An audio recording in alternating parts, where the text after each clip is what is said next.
Welcome to the Wilderness Podcast, the show where we play Runescape, but not right now because we're recording the show. And we're on episode 45. I'm your host, Dills. Joining me, my co-host, Deegan. Hey, how's it going? Not too bad. How's it going with you? Oh, pretty good. Can't complain. Have an eventful week? Do anything fun? Make any gains? Real life stuff. I guess last weekend I went to Toronto for the day, and then I went to your place because, your birthday and whatnot. Should probably mention we missed last week, so yeah, here we are. Our bad for that one, but Double whammy. We'll get them both this time. yeah. So anyways, came down to Toronto. Yeah, that was pretty eventful. Other than that, not too much real life stuff. Just kind of been doing what I'm doing, I feel ya.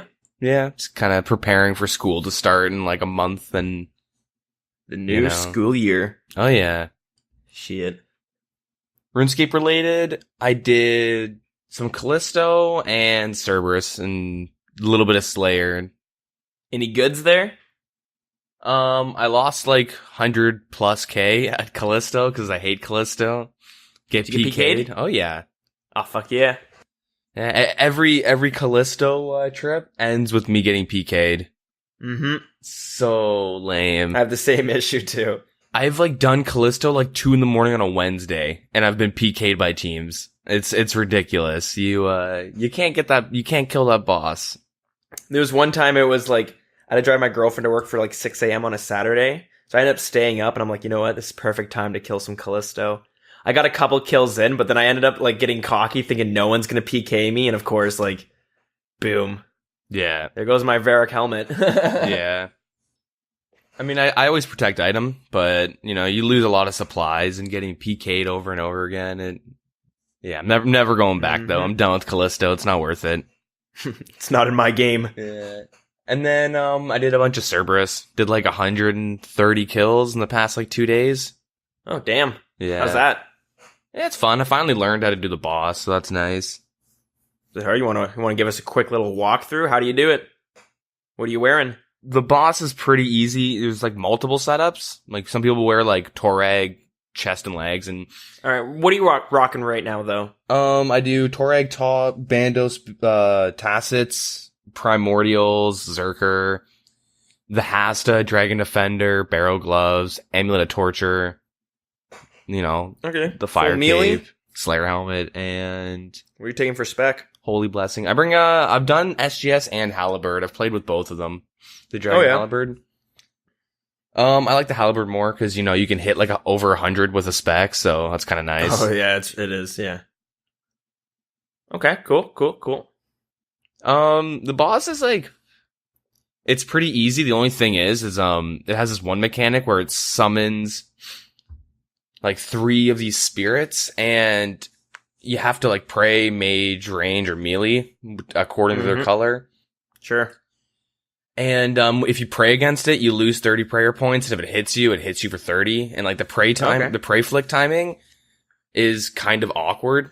So in the beginning, you'll kind of just get comboed out. But I think after like 20 kills, like I got it like under control. I'll die the odd time, but that's usually when I'm distracted. Like I'm typing to someone in RS or watching a video, and I'll just like not really pay attention and I'll die. But it doesn't happen too often.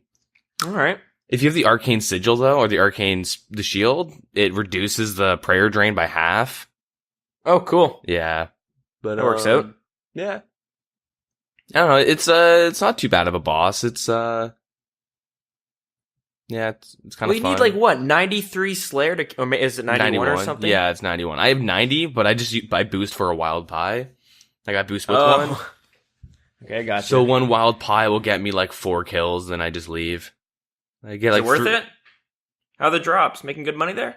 I wasn't really keeping tabs on how much money I'm making, but if I am making any, it's probably not that much. You're kind of just going for the crystal drops and whatnot. You want that, like, the primordial stones, I mean? Yeah, so yeah, Cerberus, that's where you get, the upgraded boots. Yeah, the Pegasian, the Eternal, the Primordial. all that jazz. The smoldering stone for like the like Inferno or whatever pickaxe and stuff. All right, yeah, those exist. Yeah, and I don't know, the boss is kind of fun, and it makes hellhounds, you know, obviously the Actually hellhounds drop something. Yeah, other than clue scrolls and bones, yeah. So, you know, I'm hoping for that big ol', you know, 20 mil drop. I think I'm at like, Surprised you haven't got like 3 of them already. yeah, I haven't gotten anything really. I'm 140 kill count, I think, right now, so I have a long ways to go before I should start expecting anything big. Yeah. Cool. Yeah, Cerberus got released back when they were doing, yeah, they added some Slayer bosses. Yeah. That along with the Abyssal Sire. Yep. Yeah, sitting right in Zaya, so just for people who don't know, that name might not sound familiar. That's why. So yeah, and do anything else? I think that's it, really. Not too much in RS. Ooh, fun. Yeah. What about yourself? Ooh, myself. Let's see. As you said, it was my birthday last week. Turned the big 2-5. Quarter century. Having a quarter life crisis, too. It's Nice. freaking out over here, man. That's all right.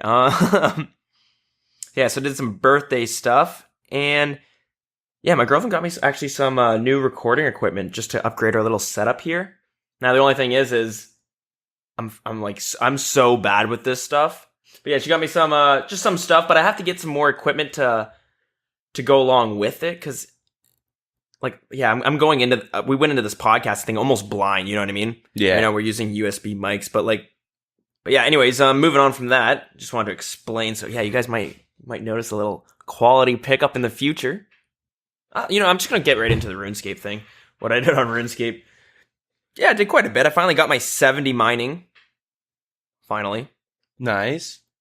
And then after that, I needed to get 75 thieving. Now, this is just where I pussed out. It's kind of ashamed of myself, but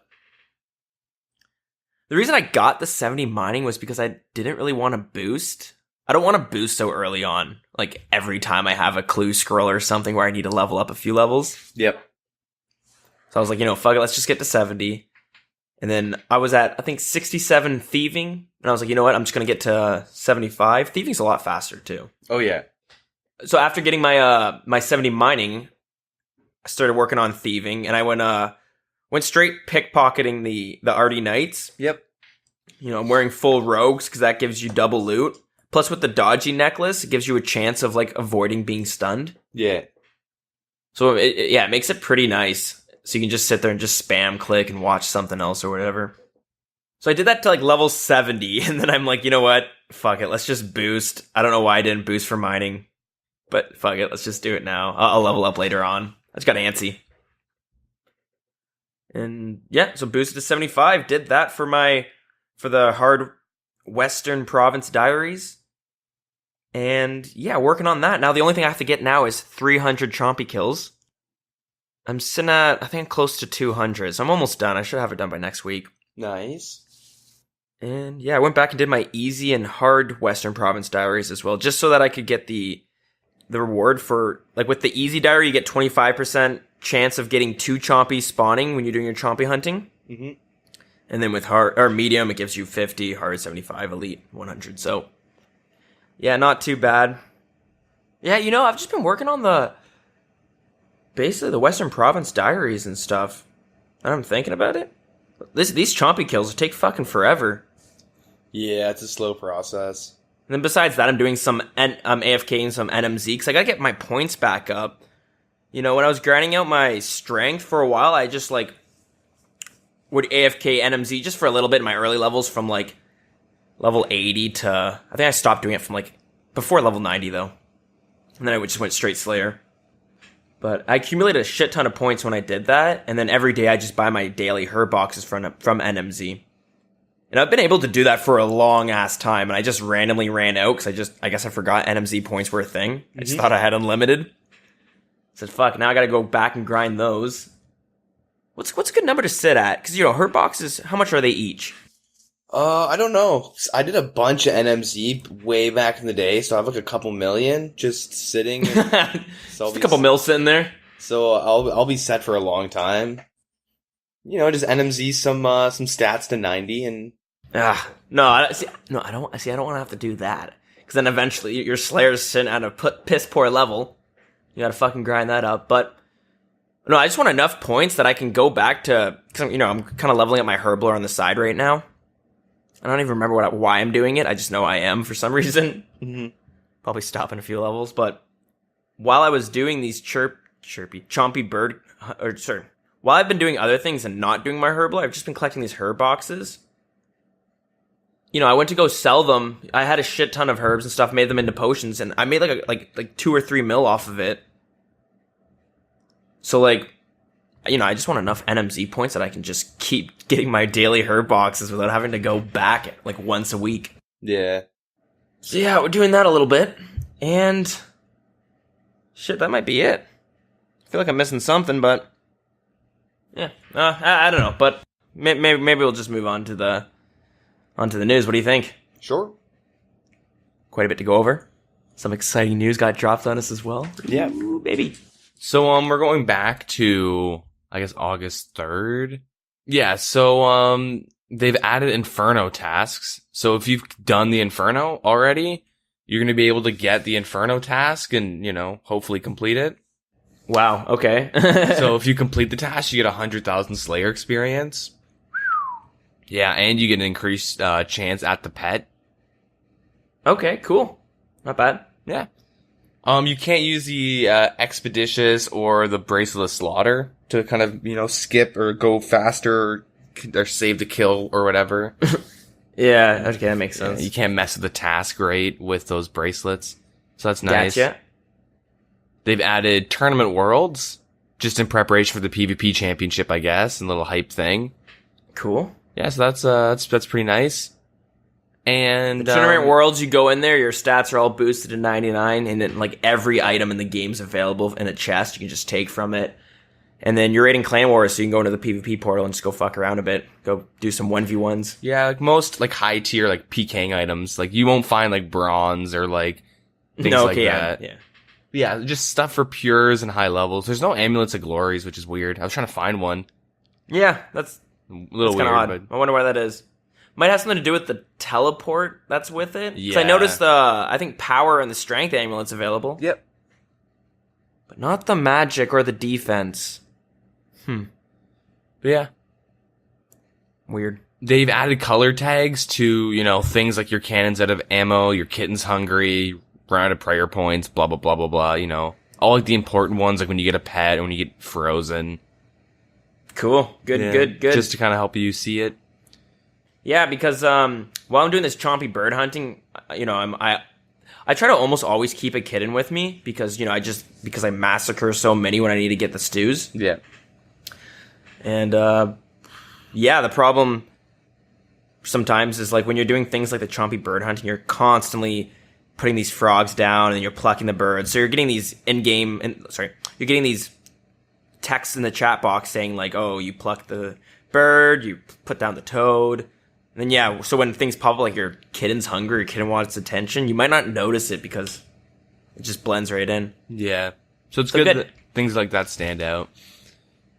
Yeah. This was a poll that they asked. There's a bunch of things. It's called a literally playable poll. So there's So they want to know if you should be able to recolor individual pieces of Graceful after the initial set of recoloring. So say you buy full green, if you want to just recolor, a couple pieces or something instead of the full set, Okay. Yeah, so if you the first time you do it, does it fully color your Graceful? Well, it says so there are examples. If you previously recolored the Graceful equipment and you lost it, you'd now be able to recolor individual pieces rather than have to recolor a whole set. Oh, okay. Yeah. And then, you still have to kind of pay for each piece, but yeah. They want to know if the Slayer helmet... Okay. Yeah, they want to know if the Slayer helmet should affect the respiratory system during the fight against the Abyssal Sires. Yeah. It doesn't, or it didn't. What do you mean by the respiratory system? Do you know? It's part of a mechanic. I'm pretty sure it's the thing you have to kill within the Sire when you're killing the Abyssal Sire. Okay, that's what I thought. So similar to... Never mind. Okay. Yeah, that's what I thought. Let me say it again. They want to know if you hover over the special bar with like, you know, with whatever weapon, a text would pop up and to give you the details of the special attack. Oh, yeah, okay. Would be pretty nice. Why the fuck? What? You should just change some of you should just add that one in. Yeah, it's a lot of work, though. I can see why they want to make sure everyone's cool with it, though. Just get an intern to do it. That's easy. An unpaid intern. Should the stock of the teleport cards within Django's toy store be increased from 10 to 100? And then use those teleport cards with the Chronicle to teleport to the Champions Guild. Right, because those items exist. Yeah, you get these cards that you can infuse with this book that you can both buy from Django and Draenor Village. And yeah, the cards are kind of like teleport scrolls you use with the book to go to the Champions Guild. Like, what? Okay. Yeah. Should a barbarian... The only time I ever use those items, though, are fucking dead man mode. Yeah, I do them on, like, low-level accounts that I'm, like, leveling up and whatnot. I forget they exist until dead man mode. Yeah, I don't know. I always, use them on, like, a new account that I'm leveling up. Just because, yeah, it's super convenient. Should the barbarian fishing spot be added to atop the waterfall next to Chambers of Zarek? Oh, right, cool. Yeah. When picking up ammunition, which you've already equipped, should that ammunition be automatically equipped rather than just going into your inventory? Whoa, hell yeah, I like that. That's cool. I didn't even know I wanted that. When picking up runes found within your rune pouch, should the runes automatically be placed in rune pouch rather than going into your inventory? True. Honestly, only if it's a toggleable. Just because I'm weird and I like to keep count, like if I'm doing Slayer. Yeah, that's what I was thinking for that one. I'm like, But yeah, should the capacity of the bolt pouch be increased from 255 per slot to 10,000 per slot? See, a lot of these are like really a lot of like these last couple questions are pretty. I guess the last two are really big for like Ultimate Iron Man, or I guess especially the bolt pouch. But it's like a lot of convenience towards like the Ultimate Iron Man. Like that would affect them so much. Like no, that's huge because like I'm looking at like 255 to 10,000. Like shit. Yeah. I'm just thinking like that goes from like being something useless for me to something that I'm like, shit, I don't have one of those. I should go get one. Yeah. Should the glider option on the gnome pilots be moved to become the first option? The first option right now is talk. Should a chat box message be added which will inform you that the effects of the super anti-poison and antidote plus plus are about to expire, and then another to inform you when it has expired? Yeah, should a right-click chase option be added to all cats? Should a left-click option... that's awesome. Cool. Yeah. Should a left-click option be added to the animation room of the Warriors Guild, which would automatically place the highest tier armor to be animated? Should we remove the retreat of the animated suits of armor within Warriors Guild? Right. I haven't been to the Warriors Guild. You know what? Sorry, forever. I had to think there for a minute, but like, yeah, now because it's been so long since I've been to the Warriors Guild, but it's so clunky going there, having to grind out the tokens. Oh yeah, like everything about it. If you click too fast for things, like suddenly, like you wait or they cancel each other. Yeah. Wow. Should we? Most definitely not. They should not remove that. Everyone should have to feel that pain. Yeah. I mean, I had to do it. I guess they want to update it because of Deadman mode, but yeah, okay, true. Yeah, 'cause some people are probably complaining about it, but yeah. Should we change the jewelry placeholder so that fully charged and completely depleted placeholders have a distinct placeholder whilst all other states share a placeholder? So a Ring of Dueling 8 would have a placeholder, and then placeholder for charges 1 to 7. I think not, because what I do is with Rings of Dueling, I use them, or I'll try to, sometimes I forget, but generally I'll use 7 charges of a Ring of Dueling, so I'll have 1 charge left, and I put it in my bank. And then, once I'm like out, then I just high alch those 1 charges. Oh, come on, you probably haven't done that in so long. How much money could you possibly be making from that? Well, you don't make money, it's just like, you don't lose as much money. It's a principle thing. Yeah, I've probably done it like 500 times at least. Jesus, that just seems Dude, Dude. I like this update because if you look at my bank, the amount of space that glories, rings of dueling, anything that you can teleport, it's just fucking looks like a clusterfuck. And it's always changing around because some shit don't have its own placeholders. It'd be nice if you could set a number, default 1 to 7. If they do this, like a default 1 to 7, but I would use 2 to 7 because yeah, like if you're trying to save money, if you're trying to penny pinch and save up for stuff, like save those one charge rings of dueling and high alchem. Yeah, maybe have it 3 different ones, or is that how it is now? Right now, it's every charge has its own placeholder. Right. Okay, that's what I thought. Yeah. So yeah, maybe just have one that's like a slot for fully charged rings of dueling, and then one for like 7 to 2. Yeah. And one for like one that has 1 charge left. Yeah, I don't know how many people do the 1 charge ring of dueling thing, but it is nice. I think you're the only person. No, I'm just kidding. I know that is a technique people do. Yeah. I mean, I recommend it if you're trying to save up. Easy way to save some money. I'm like super cheap in this game. Yeah, I was like, this is a waste of time. Yeah. And they want to do the same thing with Amulets of Glory. And obviously I'm not high alching Amulets of Glory, so I don't really care. But, yeah. The next question is, currently when withdrawing doses of potions from the barrels of Nightmare Zone, it'll provide you with like a new potion in your inventory. So, they want to change this if it would fill up existing potions of lower doses. So, if you haven't been in Nightmare Zone and you're taking out NMZ pots, you don't say how many 4 doses you want, you just say how many doses. So you type in 12 and, you get 3 potions. Yeah. That are 4 dose. And yeah, it doesn't add to any existing potions, so you do have to store them and then pull them all out again if you need to. And they just want to know, since I've been doing NMZ, I have been noticing this because just as a few times, like with absorb potions, you're going through like, oh god, do the math. What's 20 times 4? 80? Like 1700. Yeah, 80. So you're going through about 80 doses, and you can only store about 250 in the, in their little casket that holds the potions for you. Mm-hmm. So you can only hold 255 there. So, when you're NMZing for life, there's going to be a few times where you go to take out 80 doses, and you only got 70, 8.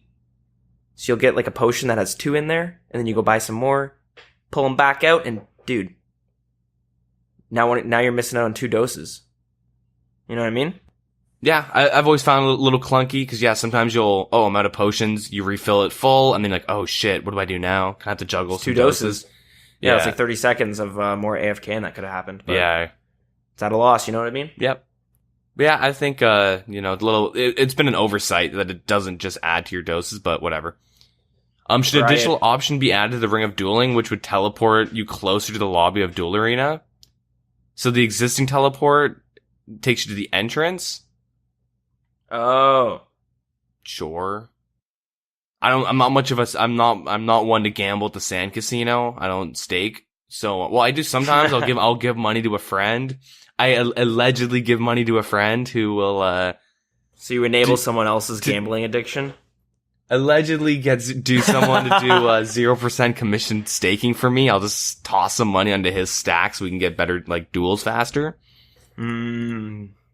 Okay. Sounds like if it were to have happened, it seemed like it's the quality of life for all those addicted stakers. Sort of, without the payout of actually gaining anything. Well, like okay, so let's say my friend wants to stake, and he's only got like 3 mil on him, and he wants to stake it all, and he's like, okay, and then I'd say, all right, dude, if you're gonna stake 3 mil, I'll just give you 7, so you can just find a 10 mil stake way easier, and then he'll do a 10 mil. Then if he wins, he just gives me like the 14 mil, like the money that I won. Allegedly, okay. Allegedly, that's what the agreement would be. I could see how that. But that's against the rules, so we don't really do that. It's the hypotheticals, Okay, yeah, I gotcha. Okay, that seems like Easy way to make money. And something that he might enjoy, because, yeah. Yeah, if, maybe in an alternate timeline, because, But I do want to say it's nice that they give you the option to change where it teleports you, because if you're doing lava runes for rune crafting, you want to be teleporting to the entrance of the duel arena. Yeah, and like I always, anytime I'm going to Alcarat, I'm taking the fucking duel arena route. Yeah.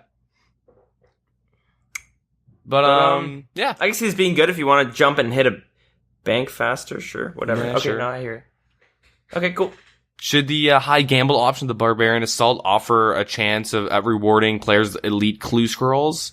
Oh, so you can actually get something good? Yeah. I like it. Should the Dark Mage found near the Underground Pass offer an option to recharge Ivan staff for a fee? So an uncharged staff would cost 100k and an upgraded would cost 250k. It'd still be possible to recharge the staff for free within the Underground Pass. Oh, it's for you high rollers out there. Yeah, it's for everyone who's too lazy to go through it. I mean, I would probably use it. If I ever use the Ivan staff, I'd probably Is this a one-time fee? Not a one-time fee, no. You gotta do it every time? Yeah, just to save time. Okay, how about this? When you want to charge your Ivan staff, pay me 100k and I'll get it charged for you. That's all. You don't need to worry about how. I'll get it charged for you. Well. 90k. I'll do 90k. Well. No, wait, okay, fine. 85k. I'll give you 200k in junk. Do you remember when the trade limit was going on and people would do that shit? Yeah. Dude, it's 200k worth in junk if you sell them individually. And you're like, fuck you. Yeah. Well, this is actually how it has to work now, so.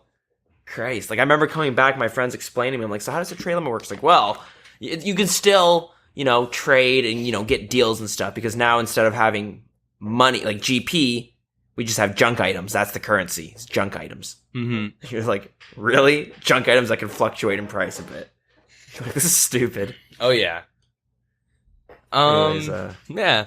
So the next question is, should the elemental rune packs be added to the Tazar Madro store in the more UI rack? Holy fuck, dude. That was good. Did you have a stroke there or something? Yeah, I think so. That was funny. Tazar is it the silent J? Is the J silent? Oh, he's silent? going back for round 2. Is the J silent? I don't know. I saw a video on Reddit that was kind of talking about the Welsh language. Okay. Could be something similar to that, because like they have something where it's like when you have two L's together, it sounds like I don't know. It's weird, but it's just two L's, and it's supposed to be like a low. I can't remember, or I can't even do it. But little off topic, but like, so you know how like in Canada, probably like everywhere, when it's raining, it's like, oh, like, who killed a spider? Or something like you would say to a kid, like somebody killed a spider and that's why it's raining today.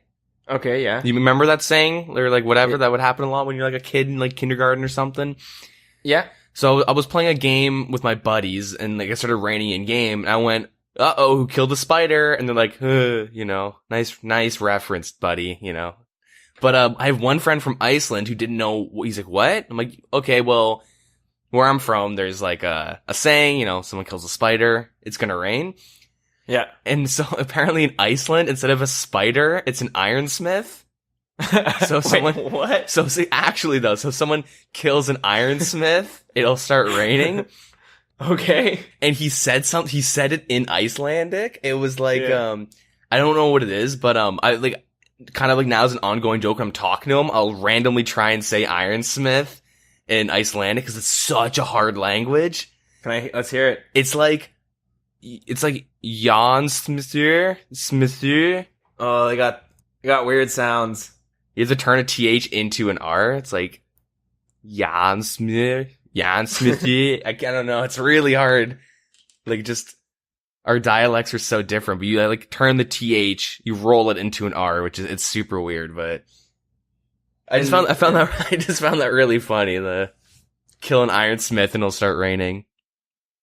That's kind of funny. Here, I put it in Discord if you want to see the Jan Smith. Yeah. Oh my god. Just using English. Jarns. What is that? Is that a 6? That's an O with like an accent g kind of. It's like a weird little G. thing on top of it. Yeah, it like turns into a TH though in Icelandic. But it's like J is like a Y. Like yarn. Yarn. Anyways, it means like iron worker. But a lot of iron workers over there or something? I guess so. The yarn is like worker part, and then the smith year is like iron. Or maybe it's the other way around. I forget. I don't know. Anyways, let's continue this. I just thought it was funny. Just kind of remembered that. And let's just get off the topic that I can't say these fucking words in this goddamn game. Nobody can. Yeah.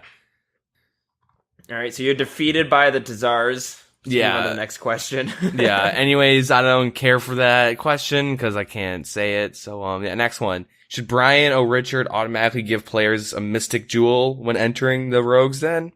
Okay, probably, sure. Yeah. I don't fucking know. It's a stupid item to even need in the first place. Yeah, it is.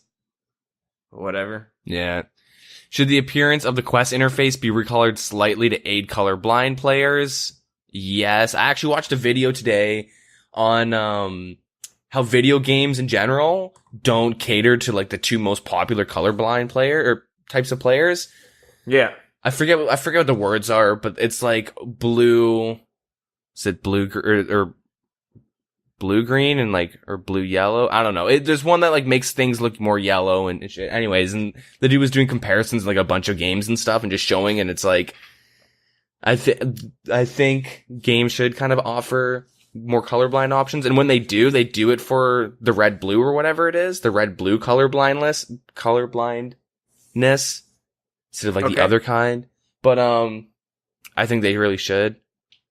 Why can't they just wear like silly glasses or something that fixes everything? Like Jake Paul? Huh? No, you don't get. Okay, never mind. So he's a YouTuber who faked being colorblind for views. Why? Anyways, yeah. Wait, hold on, wait. How do you fake being colorblind? How do you get proven fake? Unless you say, hey, I am colorblind and I can't see these colors, but then in other videos you talk about a bird that you own that is super colorful, that is filled with colors that you can't see, but you reference your bird having those colors. And why and all this, because they made glasses a while ago that allow you to see certain colors if you're colorblind with a certain type of colorblindness. Do a lot of people feel bad for the colorblind or something though? No, but it's a look at me react to seeing colors for the first time. I'm gonna look at a sunset. It's it was to build up to that. Yeah, it's that's a good angle. It's kind of smart. Yeah, so it's a good idea, I guess. I'm gonna go tone deaf next episode. Yeah, me too. I'm gonna go colorblind actually. I'm gonna go mute. Sign language. Yeah, we're gonna do the show in sign language now. Are you just jerking off over there? What the fuck? Just clapping my hands. But right.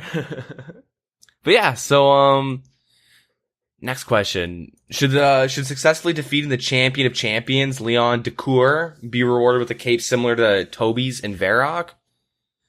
What?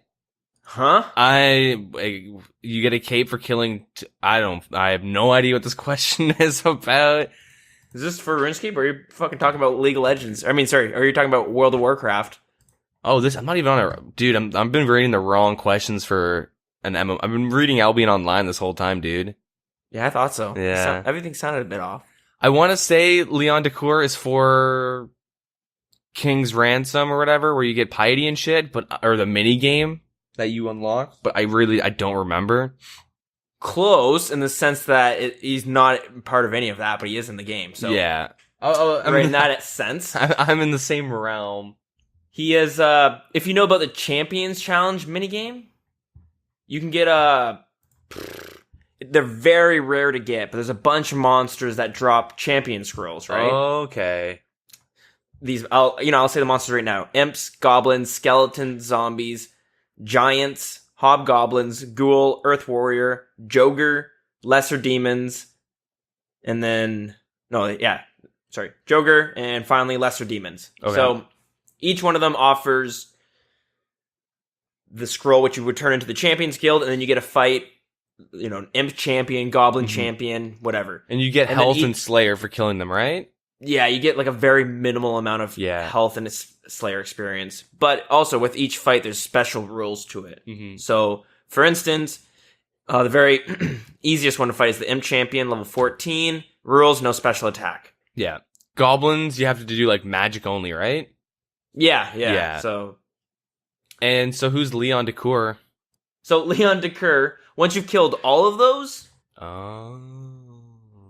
you will get a chance to fight him. He is level 141. And the rules are no inventory. That's not bad. No, it's not too bad. You can probably pray against him. Yeah, I just pray flick. That's kind of cool. Yeah, so if that, you really should get a cape. Hold on, is that what it's asking? Yeah, should you be rewarded a cape similar to Toby's in Varrox? There's a character named Toby, and it's like, they have an image, and it's like it's blue with like a yellow trim at the bottom of it with like 3 horses or griffins, or it's RuneScape, so you can't even tell what the image is. They just kind of look they look pixels. Like a rat, dog, griffin thing. It could be like a horse too, who really knows, or a lion. Okay, so there's some splotches of pixels. Yeah. That are different color. Yeah, I think it's cool. The only thing is, it's like, now I want to add it to my max cape. Oh, okay, so now let's pull for the max cape. Do you want to be able to change the pattern on the back of your design cape, if you know what I mean, of your max cape? Blah, blah, blah, blah. It's like, that's the only thing, and like a lot of people do want to be to show off their accomplishments and stuff. Of course. But like, it kind of like, as of right now, you combine like 6 different things with your freaking max cape. How many people have the max cape? So I think I read like 150 or 250 people a month are getting a max cape. So you're saying it's getting too clunky with all the shit you can add to it? I'm saying, yeah, because people want to be able to add this and that and this and that. Like, it makes sense, add the Inferno or the Fire Cape to the Max Cape. I get that, but then add your Artie Cape and, Yeah, like, they all add bonuses too, though, right? Yeah. I'm fine with it, obviously. I'm just kind of worried that it's going to be another thing that people are going to have to add to the max cape, which will be another poll and then like another slot in the next poll taken. And you're just worried next year there'll be, since then, like 10 other things added to it. And then people are going to be bitching. There's too many things added to the max cape. Why'd you guys do this? What the hell? But my argument though, it's the max cape. So like, it is the max cape. Yeah. So. That's the thing. It should be like the end all be all item, to be honest. Like maybe not the best item with stats and shit, but you should be able to to do a lot. Yeah. I was bringing it up now, but people are talking about a completionist cape. So that's in RuneScape 3. Yeah, so it's like if you've completed everything, as in, obviously all the quests and like all the music and blah blah blah blah blah blah blah. And then probably be like mini games you could complete and shit, right? Yeah, yeah. But the thing is if I don't even know where I'm going with this. But yeah, I don't know. I guess it would go along with the completionist cape. What do you think of a completionist cape? Because like I said, it is in RuneScape 3 right now. Well, it depends. Is it like do you need a trawler's outfit, lumberjack outfit? Do you need all the outfits? Probably. Do you need all the pets? Do you need all the champion scrolls done? Do you need like... It's a completionist cape, right? You'd have to complete the game, basically. Yeah. I would think almost everything you could do, you'd have to unlock it. But like, I don't even know what Jagex has been talking. I haven't, a lot of it's just like I've read what players are talking about, what they want from a completionist cape. No, but I'm just asking you. Yeah, I mean, if they have it, it has to be all pets. All like everything, like all outfits, like all like skill related, like the mining outfits and the lumberjack and the farmer's outfit or whatever. Like everything. Yeah, exactly. No, I totally agree because with the champion scrolls right now, I'm pretty sure most people who do champion scrolls, and I'm talking about in RuneScape's entirety, RuneScape 3 including, and this is just for like RuneScape 3, but most people who are seeking out the champion scrolls are playing RuneScape 3, and that it's because of the completionist cape. And I would think, because the problem is right now, You get very minimal experience. There's no reward from finishing all of them. And POH, baby. You get to put the scrolls up in your player-owned houses. Oh, wow. Okay, But like, for something they're very hard to get. Okay, so I want to pull up quickly. 1 in 5,000. Is that what all of them are? Believe so. I've gotten 2 goblin scrolls and a giant. When we were doing our Iron Man series, I got the goblin scroll, and then I went and farmed one for part of my music cape that I never finished because I got lazy. I'm almost on the music cape though, but then I got one for that on my main for the music, and then I ended up just getting a giant while I was doing Slayer one day. Wow, yeah, it looks like all of them are 1 in 5,000. Mm-hmm. So that's like it's the rarest item for like obviously for all of these creatures, right? But who the fuck cares to go get it? You know? Yeah, just some people like it, but at least with the cape, not the completionist cape, but just this cape in general. Mm-hmm. Something for people to go get. And it looks nice. It does look pretty cool. Looks alright. It's I feel like it could look a little, I don't know. Yeah, I think it's enough to elicit whoa, what cape is that? How'd you get that? While you're skilling or something? True. Like, it looks nice enough to be like, huh. Yeah, you got the royal blue and stuff. It does look pretty snazzy. Alright, you got me there. Mm-hmm. But yeah, anyways, we should move on because we got a lot to go through. Should a grapple shortcut be added to the observatory to allow easy access to players who have completed the observatory quest? I always forget about bringing grapples places. Yeah, me too. I only do them for diaries, to be honest. And the odd time I kind of remember, but whatever. Yeah. Should a separate tracker be added for Lizardmen Shaman? This will be separate from Lizardmen, but the Lizardmen Shaman kills will also contribute to the Lizardmen tracker. Yeah, that makes sense. It's kind of silly because I do think they should be separate because one's kind of like a boss and one's fucking easy to just take out. Yeah, so that's it for the questions for the polls for last week, I guess. Yep, that was a week we missed. Do you want to go over the Fossil Island stuff? Because it's a lot to go through. Sounds good. I'll take it away from here. This is a dev blog that's kind of giving us some more information on Fossil Island. So they released a really nice looking picture. I don't know if you have it up there, but it's of a volcano and all this shit. It's nice. Fossil Island has existed as an idea in the heads of designers since 2005, as a concept in the game since 2007, and was unveiled and pulled back in April. With its release nearing, it's time to divulge more details about the mysterious island. In the first of 2 blogs, we explore the underwater areas beneath Fossil Island, and we take a brief look at the mushroom forest and the skilling methods which can be found on offer inside. That's weird. The primary developer in this project, Mod Maz, will answer your questions and will also be sharing concept art of varying stages of completion. I thought it was going to be Laura. I was all ready to use my radio announcer voice. Nice. Was it? I wasn't sure.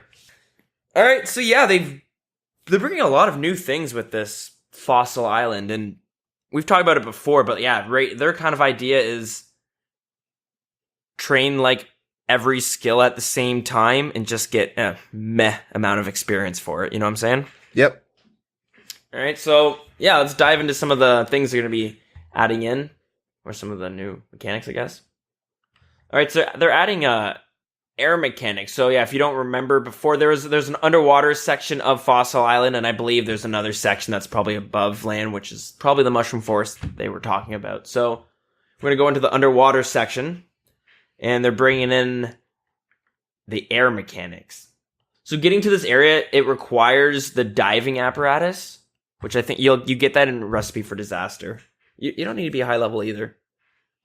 When you go underwater, an oxygen meter will appear. This bar is going to begin at 100%, and it's slowly going to go down over time. Sorry. In the same quest, you get a fishbowl helmet. If you have that on, you're not going to run out of any oxygen, obviously. So it makes me wonder why you wouldn't be wearing it in the first place. Some people just don't like doing Recipe for Disaster, Oh yeah, that's right. But you need to do the quest anyway, so that doesn't make any sense. Sorry. Fishbowl helmet can be worn in the area immediate to the initial diving site. so you don't need to be concerned about your air supply. However, the majority of the underwater air is the domain of the mermaids. You'll find that one mermaid in particular has a reason for disliking fish bowls. Oh, there's the answer. Oh. So once you get to this area, you have to abandon your fishbowl helmet, and now you got to manage your oxygen level carefully on your own. So they have a bunch of different ways you can restore your oxygen. As you're moving around, they're going to have large bubbles, I guess, kind of spawn. And it says, move your character to these bubbles to restore your oxygen. That's one way. You can harvest some air from weeds down there. So it's similar to when you're in the desert and you're cutting the cactus with a knife to get water. Kind of same idea. There's also going to be puffer fish found underwater. You can catch these and squeeze air from them as well, and then releasing them. And then there's going to be some areas that go above water, and if you're able to find these, you'll be able to restore your oxygen that way. Once you fully run out of your oxygen, you'll be sent to the surface, and I guess return to the area where you originally dived in. Yeah, I like it. Next, the underwater fishing.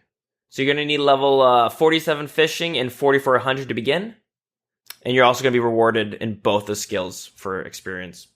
There's going to be a new item called drift nets that are going to be tradable and crafted by using jute on a loom at level 26 crafting. So there's a reason to actually grow some jute for farming. Yeah. I always wondered why the fuck some of those seeds exist. Yeah. Or if anyone's actually using them. But yeah, you set these things up, and over time, these things are just going to catch fish. And then once you harvest them, the nets are going to break. Sorry, I might have messed up explaining that, but... So like I said, when you can have the drift net set up passively, so over time they'll just collect fish on their own. Or with a trident, you can chase fish into them, which is obviously going to boost up your experience per hour. So depending on the type of fish and the experience gained, it kind of scales to your current base level. They mention here the experience granted is by no means comparable to the highest rates found elsewhere. They're approximately 40% of the experience you normally obtain through the conventional methods. But it's a way to train both hunter and fishing at the same time, right? Okay, yeah. Is there, besides experience, is there, any other point to doing this? I guess there's going to be some fish you can harvest from them, depending on your level, but... Anyways, I'll continue. There's more skills you're able to... Well, I'll continue with this section, because I think... Here, let me talk about this part here, because this might make more sense with it. So they're also introducing underwater agility and underwater thieving. All right? So basically, the whole underwater area is essentially an agility course. Basically, it's just a free-form agility course. As you're doing the activities, you're going to be going through obstacles and all these other things to kind of gain experience through agility, you know? Mm-hmm. And then there's also, with thieving, you're going to be able to steal various riches from treasure chests and large clams. It says, opening the chests and the clams and looting them from them naturally requires the thieving skill. I don't know what the fuck that means. It's a weird sentence. Yeah, I don't know. So yeah, you're going to see these chests and these clams, and obviously you can, as you thieve from them, you'll get some loot and you'll get some thieving experience. And you're also going to get some agility experience too. Sorry, you'll get thieving and agility from looting the chests and the clams. Okay. All right. As you fail certain obstacles throughout the course, you're going to lose some oxygen. And you're going to notice that you're going to run into underwater currents. So it's going to make probably moving around more difficult too. I wonder if it's going to be like Pokemon where you're sent on these conveyor belt rooms and just sent flying around nonstop. Yeah. Sorry. Anyways, looting from the large clams and the treasure chest is going to yield you mermaid tears. These can be traded with the fishbowl hating mermaid for fossil seaweed seeds and the trident. Cool. That's the underwater section. So I guess it's a thing where you're it's an area you just go in. You can train 4 skills basically all at the same time, it seems like. You know what I mean? Yep. And you gotta keep in mind, this is also kind of meant for mid-levels, right? Mm-hmm.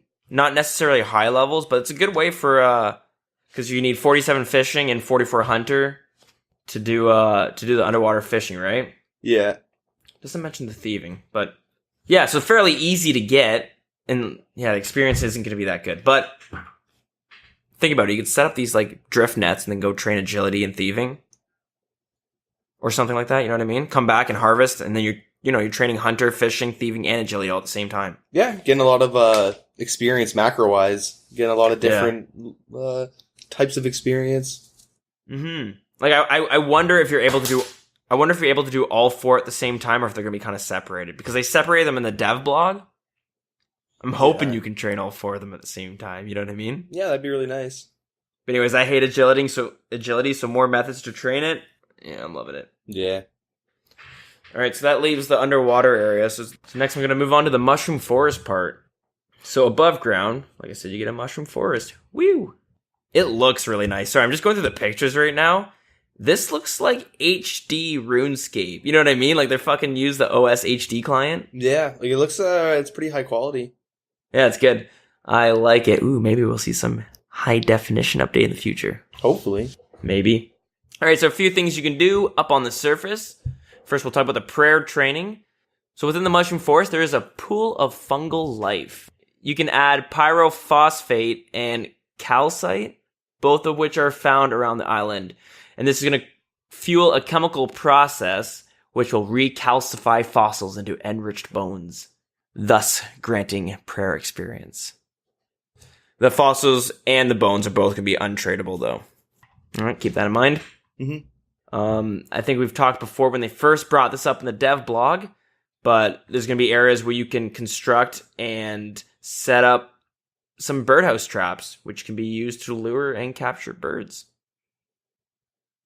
So I guess I'll quickly go over that again just to remind us what the fuck they actually are, right? They require crafting and hunter to create, and they offer experience rates superior to any other methods between level 5 and 35 hunter, alongside some nominal crafting experience. So a single bird is going to take on average 5 minutes to capture, and there's different tiers of birdhouses with different amounts of capacities, allowing you to just kind of leave them and fuck off for a bit. And there's going to be 10 spots on the island where you can build birdhouses. The level 5 crafting and 5 hunter for the first birdhouse has a bird capacity of 4. So it's going to take about 20 minutes to fill up. And then it goes up 10 each time. So 15, 25, and 35 for lastly a teak birdhouse, which takes about an hour to fill. 50 minutes, so close. That's great because I know hunter is fucking horrible early on. I was talking to someone in our clan chat, and I remember dealing with the same problem. It takes hours to get from level 9 to 27, which I think you need it for a quest, because I think I did the same route, which gives you a boost to whatever. Yep. And then you also do the Varrock Museum to get your first boost to level 9 hunter. Yep. But it's unbearable, so I'm glad that they're fucking actually gonna add this in to make it. This seems like a really good way to train it. Think about it. You set up 10 of these up and just go fuck off for a bit. Yeah, it's a good way to passively gain experience. Yeah. Something to add while you're doing like an herb run. Did my herb runs, now I can do my birdhouses and stuff. Oh god. Is this where this game's going? Oh yeah. So next, just some pictures, but it's of the tracking and herblore part of it. Again, let me just go back through it to remind ourselves. So yeah, with the these were the kebits that had the herbs growing on their back that you're able to track and basically harvest the skin for herbs. Remember what I was talking about? Yep. Or sorry, you know what I'm talking about? Yep. So reading here, tracking the kebits could lead you anywhere on the island. So it says be patient. But the experience rates, the experience is going to be about 140,000 an hour at level 85 hunter and 160,000 at 95. And what I'm wondering, is that hunter experience as well?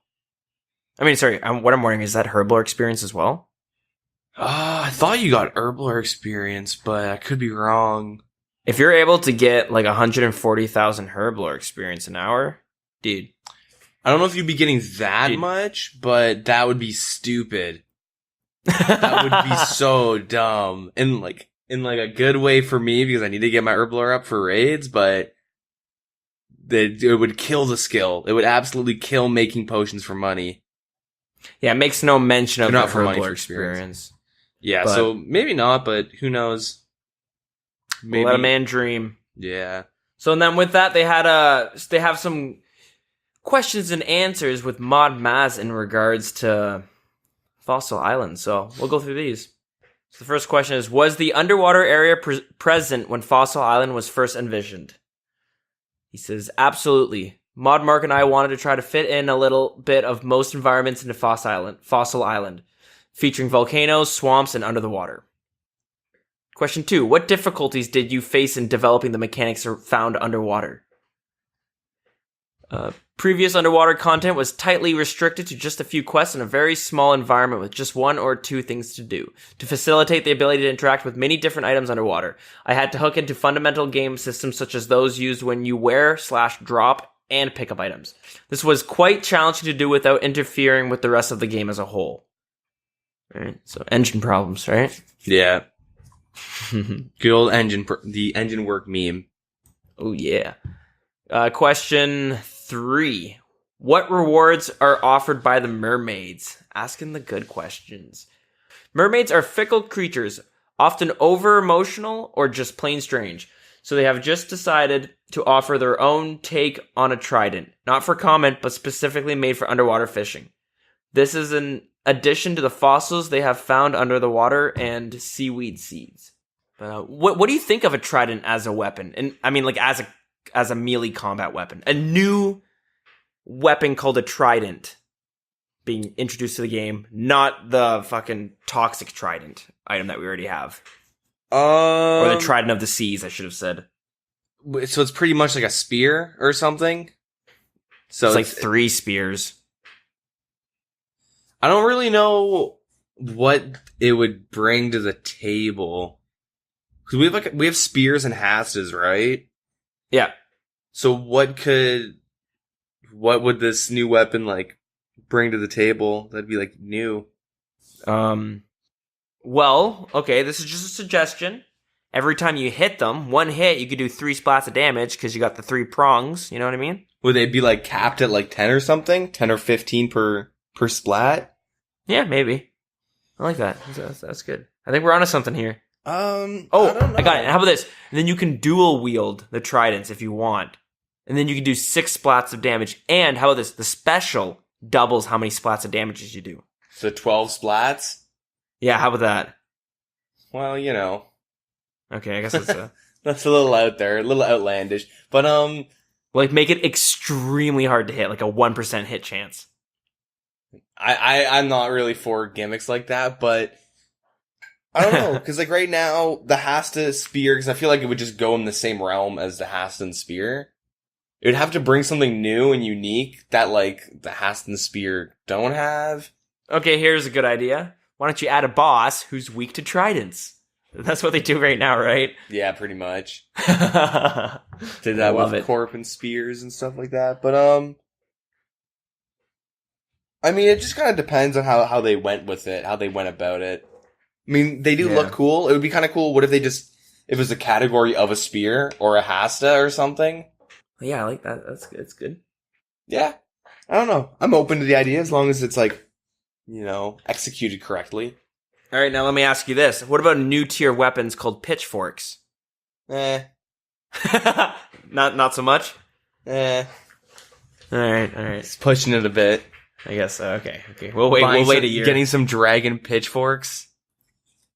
It could work. I mean, with the amount of riots and like witch hunts that OS community does, I guess pitchforks would be a nice little meme, but I love it. We'll bring it back in a year and see what people think. yeah. Alrighty. Cool.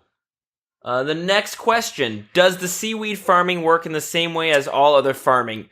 Example, you need to rake the patch, use compost, plant seed.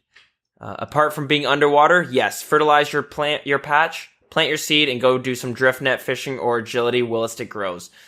You can even use a very soggy leprechaun to store your tools. Right, we didn't mention this before, but there's going to be some farming patches that you can grow some seaweed. How long does seaweed take to grow? And is the patch unlocked once you access the underwater area, or is it an additional unlock? And answer, the seaweed patch is only locked behind your ability to get underwater. It's quite close to the entry point. It'll take between 20 to 30 minutes to grow. Next, what can be fished underwater via the 2 different methods, hunter and passive? Answer, fishel and fishel. Wow, what the fuck? I need to go to bed. Fish and fossils. The only real difference between these two methods are the time and effort you want to put into it. Set your nets and go do something else, and you'll very slowly gain fish over time, sacrificing the hunter experience as you aren't actively hunting the fish. Alright, they didn't mention that before, so there that is. Or if you want to fish quicker, get your trident out and go scare some fish into your net. This will earn you hunter and fishing experience, as well as allowing you to harvest your fish and the occasional fossil dredged up to. Next question. Once the displays are completed, what use is there for fossils? Answer, this one was my primary concern with designing this island. I did not want it to be a one-shot piece of content that you never go back to, so there is several uses for them. The ancient mycelium pool used by the original inhabitants of this island seemed to have the ability to restore fossils into bones, but not any normal bone. In addition to this, the ancient wyvern shield uses them for charges. There's also a planned future repeatable use for them in the museum, but that will come in a subsequent release. Do I smell a daily? I think so. How mad would you be? A little annoyed. I'm sick of all the dailies already, but... Alright, next, how does the prayer activity work? Answer, so it appears that the mycelium pool can convert fossils into enriched bones via a chemical process. This uses pyrophosphate, phosphate, and calcite, both gained from several places around the island. Whilst the reaction is happening in the pool, you must keep your fossils below the liquid level, as they tend to float. If you don't do this, you will lose some fossils to the chemical reaction. Once done, you can rinse them off and use them to get prayer experience at another location on the island. And lastly, is there anything else you'd like to tell the players about Fossil Island? And the answer, no. No, actually, there's two things. The answer is, there's a lot of lore behind Fossil Island, but for the most part, it is optional. So those of you that are lore hounds will hopefully be fulfilled, as well as those of you who are there for the activity. The other is that there is so much more I want to add to the island over the coming years. The players contributed so many good ideas that we had to cherry pick just a few for development, but we feel the others deserve a place too. This will be ongoing TAPP project for me for a long time to come, so expect more activities.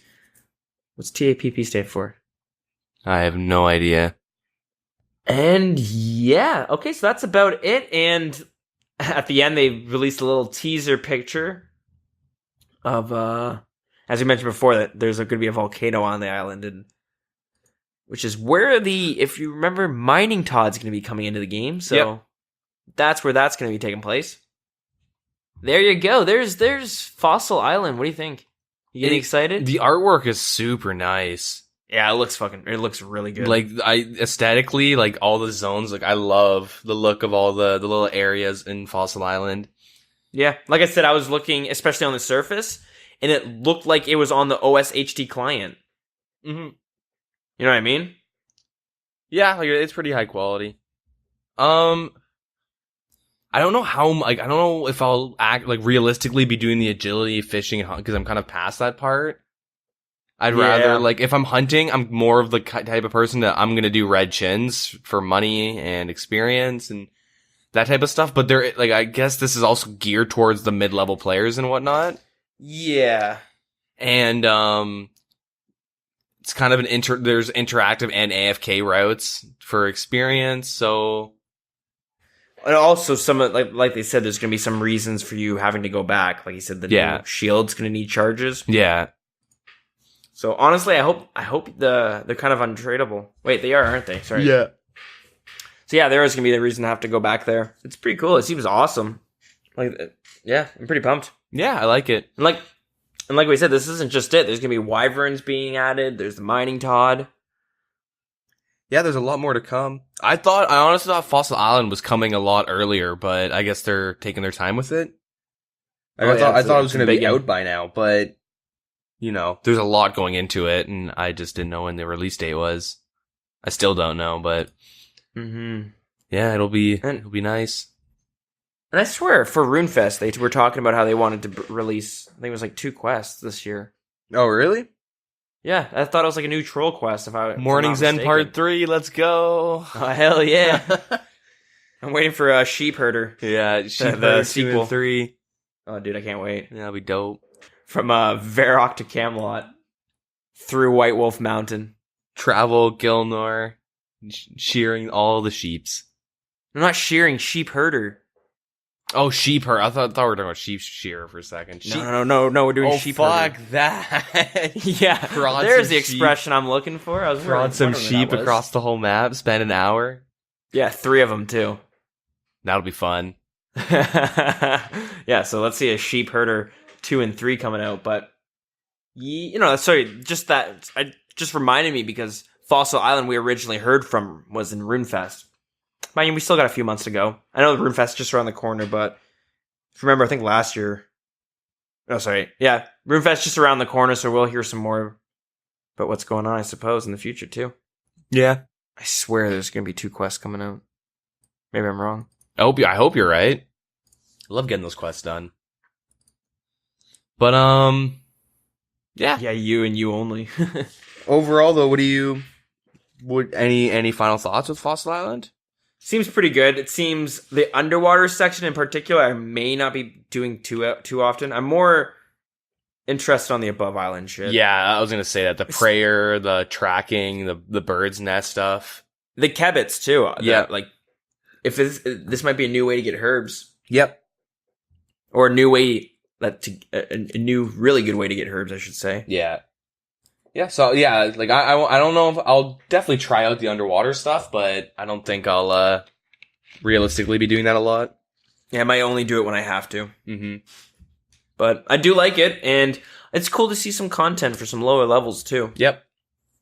Because yeah, there's always new people joining the game and stuff, right? And the best thing about when they're adding content like this, like Jagex is on a whole new level than when they were back in 2007. So you'll walk and you'll find something like chompy bird hunting where you click a fucking toad and you gotta wait 30 seconds and then a chicken spawns and you kill it and that's it. Mm-hmm. You go loot it. That's the minigame. And now you have shit where it's like you have to manage your oxygen levels and stuff like that. Yep. So that's pretty neat. I'm pretty excited. Do you want to move on to the most recent update? Yeah. All right. So yeah, the most recent update, which came out on August 10th. They have they've changed the level up celebration, like with the fireworks and whatnot, for getting level 99, and a bigger one for getting 99 in all skills. Cool. Yeah, so you get better fireworks, I guess, longer lasting and bigger and brighter animation. So yeah, that's kind of nice. It makes sense. Yep. Like I said, I was kind of disappointing when I got 99 strength. Yeah, you're kind of like, woo, all right, moving on. Yeah, yeah, exactly. Yeah, that's kind of how it was for me. But, yeah. Yeah, moving on. All right, give me a second. Let me prepare for these words coming up. They've made changes to the Karambwan and the Karambwanji.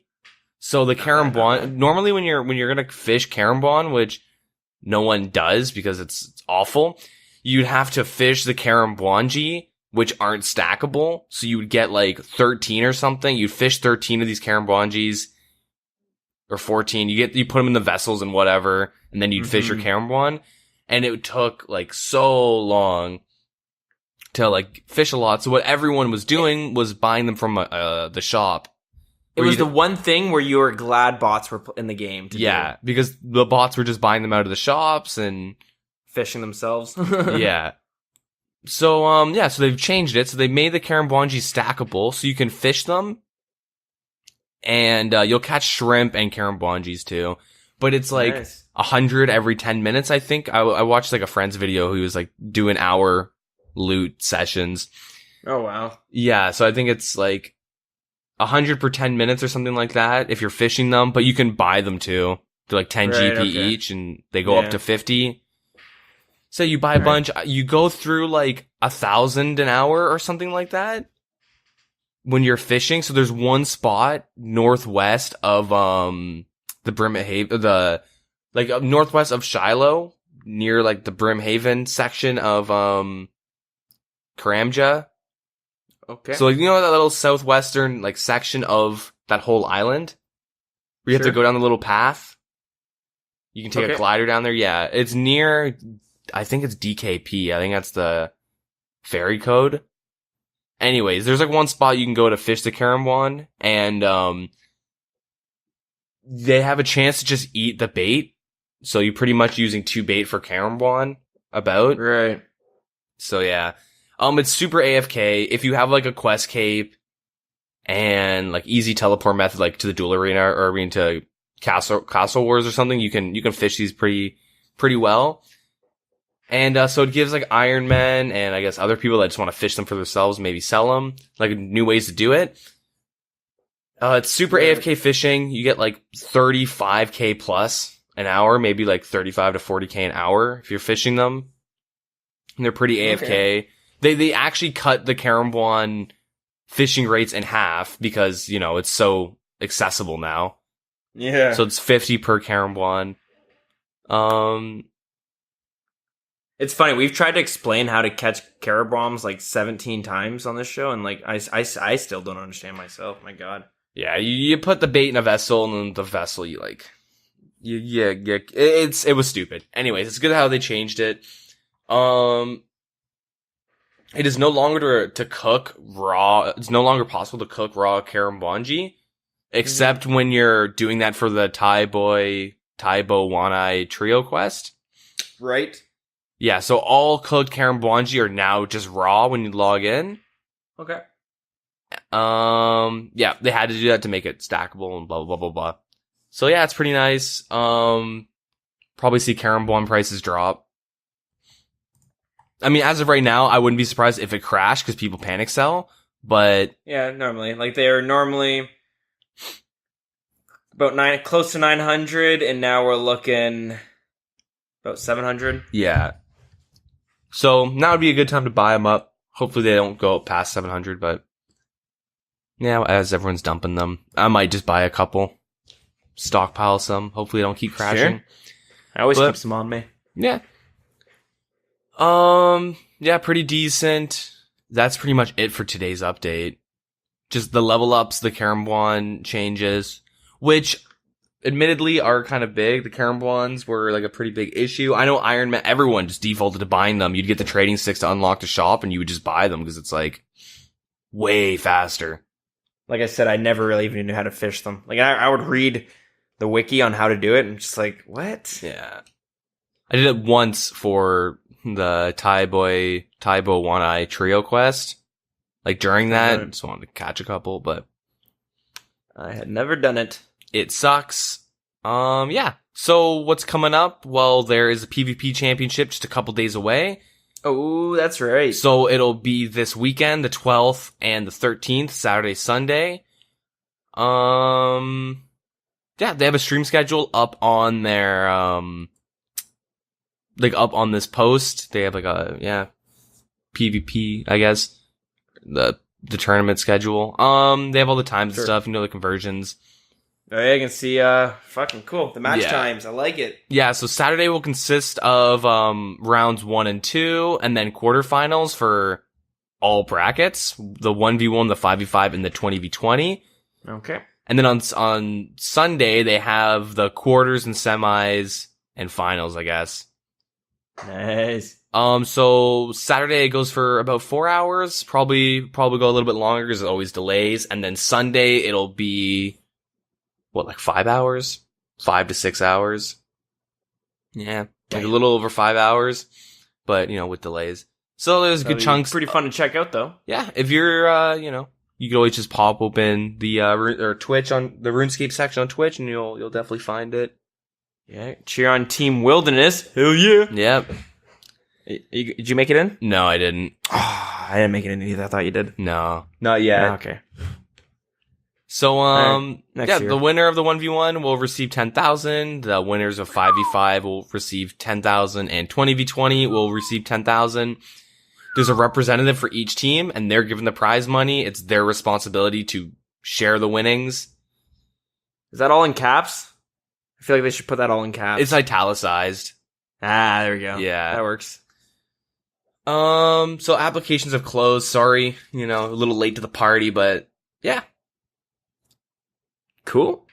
And it'll be on Twitch and all that good stuff. So yeah, go check out the website. They have You can do like the runescape.com/oldschool and just do like /PvP-championship. I mean, you could do that, or why not check it out on Discord and we'll let you know there as well. Yep, that works too. But we'll let you know in our Discord as well once it's on. I'm sure one of us will be viewing it. Yeah, well, I won't be around Saturday, but I'll be there for Sunday, so. You want me to tape it? Yeah. Okay, I'll tape it, send it to you. Yeah. Bust open that VCR. Hell yeah.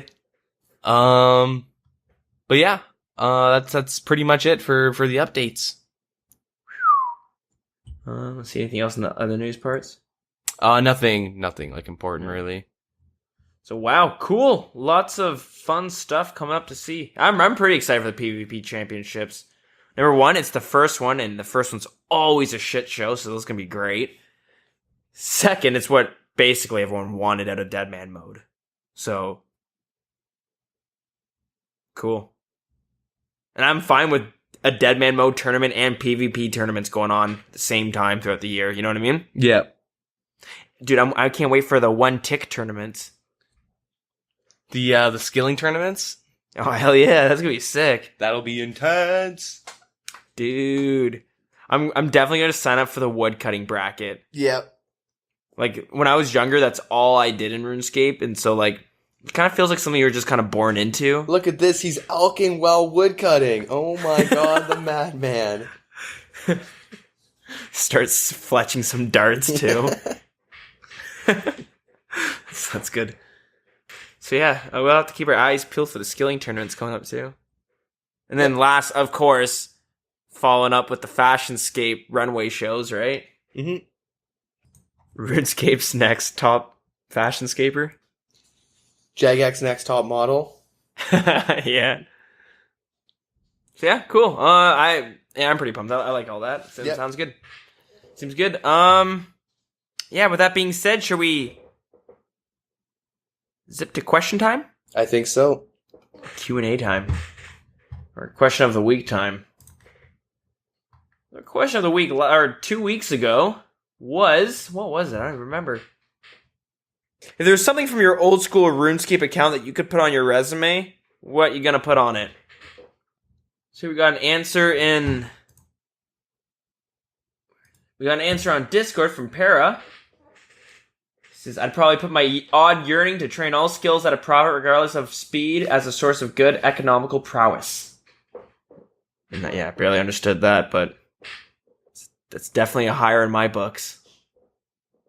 If I ever did an interview and someone just said a sentence that, like, you got the job. You got my job. Yeah. Works. But, yeah, I just have this weird thing where I train all skills at a profit, even if sometimes it's slow. I make occasional exceptions if I'm very close to requirements for a quest or a big goal. So nice. So that was the question last week. Question this week, I'm thinking, what would you rather face? A level 126 or 126 level 3s? Pardon? What would you rather fight? One level 126 or 126 level 3s? Is there loot involved? The level 3s are all naked attacking you, and the 126 is in the best gear. Is he good? The 126 is a paraplegic and he's colorblind. Okay, but can he PK? Sorry, I don't know. I should just say quadriplegic. Yeah, I was gonna say. So he can still use his hands. Yeah, unless his hands weren't the ones that were working. You only have to use of his lower body. Is that possible? I have no idea. Could you picture someone who's paralyzed just on like your chest? Dude, too many bench presses. Holy fuck, that's really funny. I'd probably go with the 3s, the 126 level 3s. That'd be so fun. Just running away, tossing chinchampas at them. That's true. Yeah, so that's what you're gonna go with, chinchampas. I was gonna ask, what are you gonna use to fight them? Oh yeah, chinchampas. Oh, you know what I would do? busted the dragon two-hander right in the middle of them and just spec. It's not bad. Yeah, dude. Dragon Halley could probably take out 2 at the same time. Does it work like that? I think it works like that. Yeah. Yeah, I think I would go with the level 3s as well. Mm-hmm. And for me, I'm going to go full Torags with the Din's shield. Mm-hmm. And then I'm just going to wear the Ring of Suffering with recoils on. Let them kill themselves. If they ever kill themselves. Oh my god, I'd be there all day. So yeah, I'll throw that question to you guys. What would you guys do and what gear would you guys bring? So before we get out of here, we're going to try something different. Since they have the tournament worlds open, thinking me and D going to have ourselves a little 1v1 battle. A little scrap, as you would. Mm-hmm. And yeah, we'll see how that goes. Audio only, obviously, but let's see how that goes. I do not feel confident right now. Uh-oh. This might not be too good. My confidence is spiking every time you say that. So quickly go over what I am wearing. It's your typical Zerker gear. We're just wearing what we would normally bring in Edgeville if we were fighting, so we're not going full out with the best gear there is, just what we would normally take. So I'm wearing the Nietzsnot helmet, Fire Cape, Abyssal Tentacle, Fighter Torso, Rune Plate Legs, Dragon Defender, Dragon Boots, Barrel Gloves, and we have the Fury because, like we said before, there's no glory. Yep. So that's what I'm rocking. I got myself the AGS as a spec and Vengeance. All right. You rocking about the same thing? Yep. All right. You want to walk us through your strategy? What's your plan? What are you thinking going into this fight right now? I'm gonna save to 99. You save 99? I'm gonna hope that you spec me for like a 70 and my vengeance goes off and kills you. Ooh, that's good. That's good. Myself, I hope I get the right clicks with the right hits and, win. Yeah. RuneScape at its finest. All right. You good? Yep. Are we smiting? All right. Nah. All right. Let's go. All right. Both potted up. Yep. All right. Good luck. And here the fight goes. I just spec Oh, you. I just Deegan's- fucking Abby whip spec you. What? Deegan starts to fight off with a nice Abbey whip spec. No! This is so bad. Oh, Dills pops his vengeance. Oh, big hits. Is this it? What? Deegan is down with the 70. That's bullshit. Okay, we're rematching. We're fucking rematching. We're rematching.